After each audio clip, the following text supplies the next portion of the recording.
Yo quería referirme a esta célebre correo del cardenal Urosa por una experiencia que yo estaba haciendo un documental para la universidad y el tema que escogimos fue el de si existían o no dos iglesias en Venezuela, planteándose que hubiese una iglesia de los cristianos de base que están trabajando en la calle y esta iglesia más bien elitesca y jerárquica. Y entonces hicimos varias entrevistas, entre esas a una señora muy simpática ella, pero del Opus Dei. Y ella me dijo una frase que me dejó impactada y que yo creo que resume mucho lo que es el pensamiento, igual que este correo del señor Urosa. Ella dice, cuando yo le digo la opción por los pobres, ¿no? Le empiezo a Planteamiento de plantear. la iglesia, Digo, claro. pero Dios, es decir, es Cristo el que al final pedía que se despojaran de cualquier bien y eso implicaba una opción por los más débiles y todo. Entonces ella me decía, esto es una cosa impresionante. Eso es un absurdo. Imagínate tú, y me pone sus manitos y dice, que tú tengas 10 hijos y que uno sea un retrasado. Y que tú en vez de optar por los sanos y dedicarte a ellos, optes por el retrasado. Entonces ella comparaba primero una descalificación de una discapacidad que lo que tendría era que generar amor, De atención, todos para con ese niño, fraternidad, claro, sí, que debería ser la claro. dedicación más Además es lo importante. normal en el ser humano. Entonces lo descalifica, lo disminuye, casi Claro. que cree que debe anularse y además la pobreza la convierte en una especie de discapacidad de Sí, gente que sí, no sí, sí, tiene sí, sí. salvación Sí, sí, sí, y que sí. ella tiene que optar. Entonces yo le decía, pero el pequeño detalle, además de que no está considerando el tema de la misericordia y el amor y la solidaridad, es que no son 9 con la 9 sanos, serían 9 con la discapacidad y un privilegiado. Porque la verdad, las grandes mayorías por las que tenemos que optar son pobres en el mundo.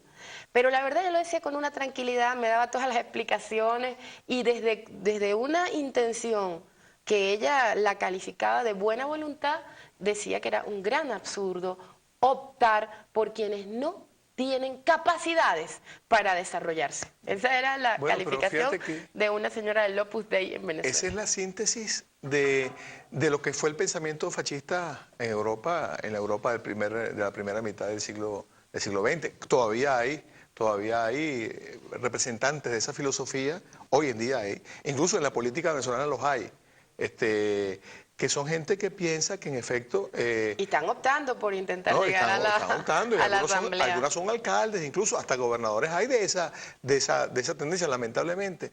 Pero fíjate que es el ver la vida tal como la vio Hitler, tal como la vio Mussolini. Es decir, en los seres humanos había gente que era suficientemente de bajo valor según ese concepto, como para que, por ejemplo, se pudieran hacer experimentos, para que entonces sirvieran para algo. Entonces, sacrificaban a los, a los que tenían secuestrados. No estoy diciendo a los judíos porque es una gran mentira de que solo los judíos fueron perseguidos.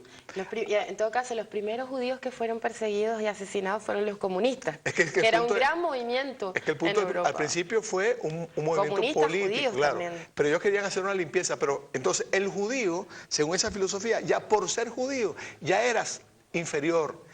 Y tan inferior eras que te podían sacrificar y te podían convertir en jabón. Sacaban la grasa y la convertían en jabón, los huesos los convertían en peine. Eso lo hicieron en la Segunda Guerra Mundial. La piel la convertían en lámparas. O sea, no eran seres humanos los que ellos estaban matando. Entonces, esta filosofía de esta señora implica que, oye, yo tengo, poniéndome en el lugar de ella diría, yo respeto a los seres humanos, pero es que esos no son seres humanos. Fíjate que es la misma idea que se propaló cuando vino la invasión de Europa a América, cuando aquello que llamaron el descubrimiento. Bueno, lo primero que hicieron fue clasificar, ¿te acuerdas? No tienen alma. Al decir que los indios nuestros no tenían alma, lo que estaban diciendo es, hagan lo que quieran con ellos.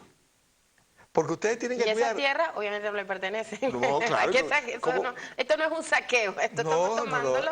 Estamos tomando una cosa que está allí, porque los que habitan ahí no tienen alma. Es como si no tienen alma, ¿cómo van a tener una posesión?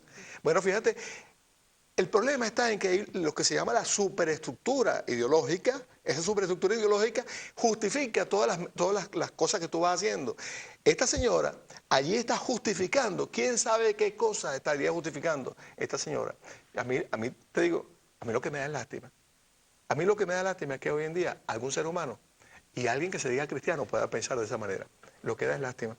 Nada Debe más, ser sometida a una cura de sueño, a un tratamiento, porque está mal. Esa señora está mal. nada más antagónico a lo que es la Por palabra favor, de Jesús, por favor.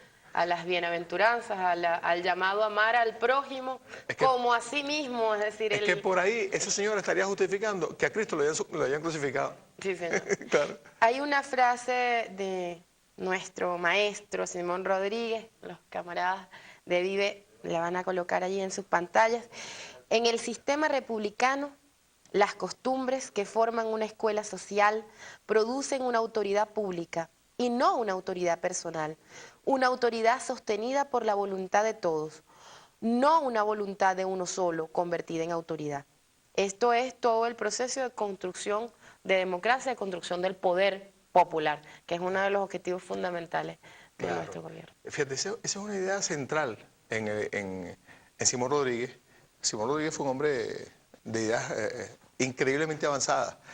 Nosotros en esta ley orgánica de educación introdujimos el concepto, desarrollamos el concepto en su totalidad, de una forma muy completa por lo menos, el concepto del Estado docente. Pero en Venezuela, quien primero habla del Estado docente en términos prácticos es Simón Rodríguez. Después se retoma la idea. En el mundo tiene también vanguardia Simón Rodríguez. No, por supuesto, cada vez más se está conociendo a Simón Rodríguez. En el pasado no se conocía a Simón Rodríguez, como no se conocía a Venezuela. Porque a Venezuela, mira, en una época la conocían era por las mises. Ahorita la conocen por las mises y por muchas otras cosas más a Venezuela. Y no precisamente por el petróleo se conoce a Venezuela en este momento. Pero allí, Simón Rodríguez sienta cátedra en el sentido de la filosofía que está detrás del planteamiento de Simón Rodríguez. Una filosofía de una educación para la liberación. Fíjate, Simón Rodríguez en un momento, él incluso desarrolla el concepto de instrucción y de educación como dos conceptos no necesariamente coincidentes. Él dice que no es suficiente instruir y que incluso si solo se va a instruir es preferible no hacerlo. Porque él dice, instruir, por ejemplo, usted puede instruir, yo señalaba ahorita un ejemplo, el que lo instruimos para que pique piedra, está instruido, pero no está educado. La educación tiene que ver con lo otro, con el tema de la formación de una conciencia colectiva, de la conciencia del republicano. Si queremos tener república, formemos a los republicanos. Los republicanos se forman en las escuelas, se forman en la infancia, se forman con los niños. Ahora, pero, ¿qué significa eso? Significa conciencia del deber social, conciencia de la responsabilidad para con los demás. Significa conciencia de la igualdad sustantiva entre los seres humanos. Esos son elementos que son básicos y que se van formando desde la más tierna infancia, que tiene que ver con la conducta en el hogar. Y, por supuesto, esto es un tema que es muy importante señalar, no se forma de un día para otro, porque todos los procesos educativos, como todos los procesos culturales, son procesos que llevan considerable tiempo. Empieza por lo que uno tiene que cambiarse a sí mismo, convencerse racionalmente de que tiene que cambiar su conducta en algunos elementos. Después, para poder ser, entonces, facilitar la formación de otros, que también es una relación que no es unidireccional, o sea, no es el maestro hacia el niño, sino que cuando el maestro está en el aula o cuando el padre y la madre están con los niños, no están ellos educando, sino que se están educando simultáneamente. Es un proceso dialéctico, interactivo, de todos los días. Bueno, es lo mismo que ocurre con el jefe de Estado. El jefe de Estado tiene que ser un educador. La educación puede ser buena o puede ser mala. A propósito de que en estos días se está hablando mucho del tema de la inseguridad. Yo he planteado, mira, que la inseguridad que estamos viviendo hoy, en buena medida, además de la presión del capitalismo que hoy vivimos todavía en Venezuela, en buena medida tiene que ver con lo que fueron los procesos educativos en términos generales de la Cuarta República. Porque ahorita no están siendo delincuentes los muchachitos que se formaron con nosotros. Esos no son los delincuentes ahorita. Los delincuentes ahorita son los niños y los jóvenes que no tuvieron oportunidades, en la Cuarta República. Porque ahora el 98% de los niños en Venezuela tiene acceso a la educación básica, a la escuela primaria. El 80 y picote por ciento tiene acceso a la educación secundaria.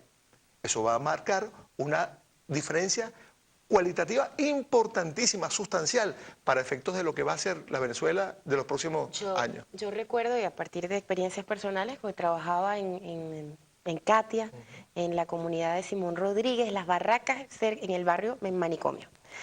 Y recuerdo que había una situación terrible, nosotros tratando, esto estamos hablando de años 90, de captar a los niños para que estuvieran en la Casa de la Cultura, los jóvenes, porque había una tendencia gigantesca a abandonar la escuela antes del 6º grado, sí, a no llegar al bachillerato, y se había convertido en una especie de código que la entrada a la cárcel te daba como rango.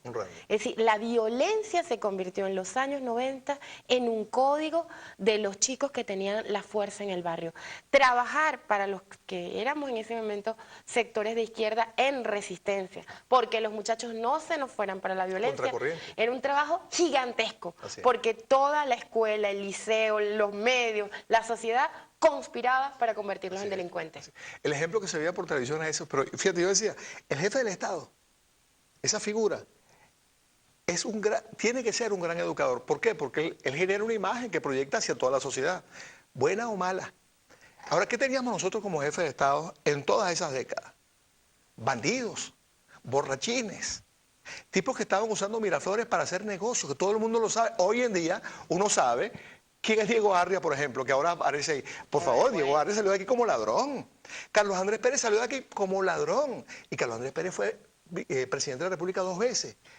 Rafael Caldera, todo el mundo sabe cómo llamaban a los hijos de Rafael Caldera. El Pimentón lo llamaban uno de los hijos de Rafael Caldera porque estaba en todos los guisos. Ese era el decir popular para todo el mundo. Entonces, y además, desde el punto de vista normalizaron. Claro. Quien delinque legitima el delito. Pero acuérdate que decían, aquí en Venezuela la gente roba porque no hay razón para no robar. ¿Cuánto hay para eso? Póngame donde hay. Póngame donde haya. Era la filosofía ADECA, la filosofía de ADECA era esa. Y en esa filosofía ADECA embaucaron a nuestro pueblo, porque ese era el compra y venta, la compra y venta.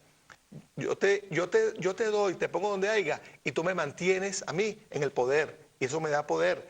Y eso facilita, por supuesto, la penetración del imperio, porque aquí tenemos que ver que todo eso está armonizado sustancialmente a nivel internacional. No es solo un tema solo de Venezuela.